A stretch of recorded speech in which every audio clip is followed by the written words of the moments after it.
Hi, everybody. It's Electra Yao, artist visa lawyer located in New York City. I'm holding my phone. So if you see me looking at multiple screens, it's because I'm looking at multiple screens and I'm holding my phone. So today I wanted to talk about what the major or the biggest difference is between O-1A and O-1B. And to talk about this major difference, I'm going to illustrate it with a story about what happened today in a consultation. So today I had a consultation with somebody who is on an O-1A visa, and this person is expiring in 5 days.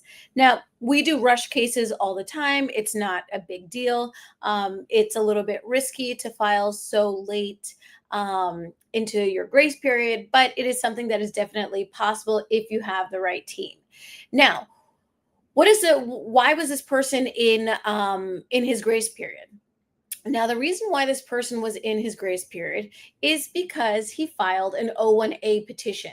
Now, O-1As is a subset of the O-1 visa. There's two O-1 visas. There's O-1A for tech, business, sports, etc. And then there's O-1B for the artists, the fine arts, creatives, etc., etc. Now, these two different subsets of the O-1 are not analogous. They're not the same, right? There are different things that we need to prove for O-1A and O-1B. But apart from the difference in legal standard and evidentiary criteria, the number one difference is the fact that with O-1As, you cannot have multiple jobs post-approval.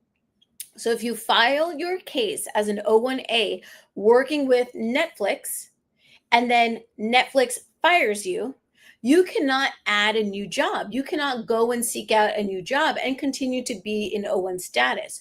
What happens is you get into your grace period. So your grace period happens when you are no longer working for the company that petitioned for you on the O-1A. This is really important. So if you start, just to illustrate this, if you start working for Netflix, for example, and then Netflix fires you, you have a 60-day grace period to look for a new job and file a new petition, a change of employer. This is huge because in this person's case that consulted with us, this person had spent about a month and a half looking for a new job. So looking for different work opportunities to be able to file this change of employer, because it cannot be filed if you do not have a job that's going to sponsor you. Now, in the O-1B world, when we're in the arts world, in the creative world, because of the natures of the industries, right?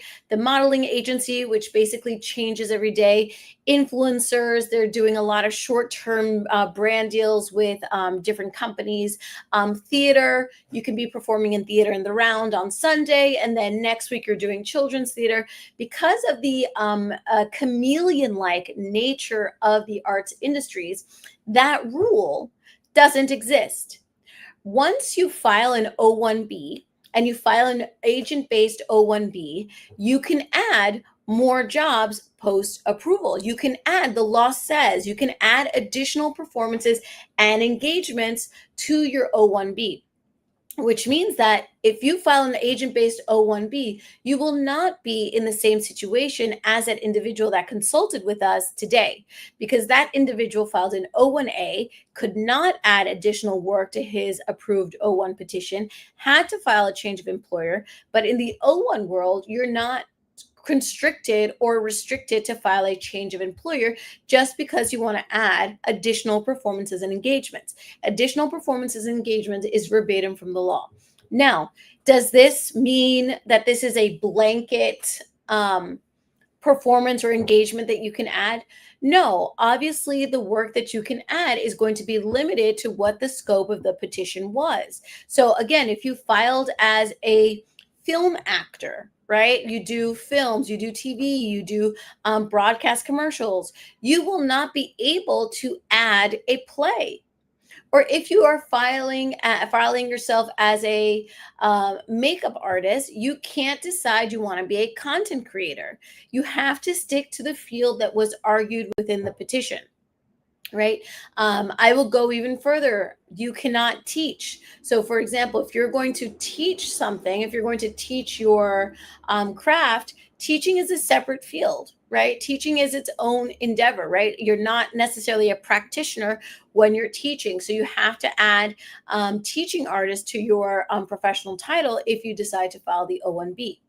Now, if you are unsure about whether or not you want to do the O-1A or the O-1B, it's going to be really important for you to identify the scope of work that you do. It's important to identify the field of work that you're doing. It's important to ask yourself, are you using creativity and strategy in the day-to-day work that you're doing? That is going to inform your decision, your strategy as to whether or not you're going to file an O-1A versus an O-1B. Let's say, for the sake of conversation, your day-to-day work involves strategy, creative strategy, and creativity. Then that might assist that then maybe you might qualify for the O-1 and you can choose the O-1B prong. Now, the benefit, and I've said this time and time again, the benefit of filing the O-1B is your ability to add additional performances and engagements.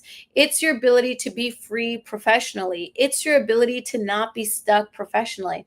This is really, really important, to not be beholden or stuck to the entity, to the employer that filed your petition. In the O-1 world, that doesn't really exist. It might exist in very limited circumstances. So let's say your case is being filed by like an agent, a modeling agency or a talent agency, right? And then you change agency throughout, the validity period of your O-1, then that would be, a change of employer type of petition that you would file. But in general, for traditional or typical O-1B petitions, you are typically filing with an agent, filing with multiple contracts, deal memos, letters of intent, summary of the terms of the agreement. There are multiple names for the definition of the future engagement that you're going to be executing. And once you are approved, like I said, you can add additional work. You can add additional performances and engagements, of course, limited to your scope of work, limited to the field that was argued within your petition. You can't add different fields post approval. If you wanted to do that, you would have to file an amendment. But in general, you have to work within the field that was argued within the petition. And that is the biggest difference between the O-1B and the O-1A. In the O-1A world, in order to add a new job, you must file an amended O-1, a change of employer. In the O-1B world, you don't need to file a change of employer in order to add additional performances and engagements, because the law has already provided that for you. The law has already authorized you to be able to do so. So hopefully this was helpful. Hopefully this consultation or this person's situation illustrates what is the biggest difference between O-1A and O-1B. And like I said, ask yourself the questions. Are you using creativity in the work that you're doing? Are you using creative strategy in the work that you're doing? This is going to influence you to help you determine, whether or not you will eventually qualify for the O-1B. So I know it was a little late today on the live, but I will see you guys back tomorrow to talk about more issues related to O-1As and O-1Bs. Bye, everybody.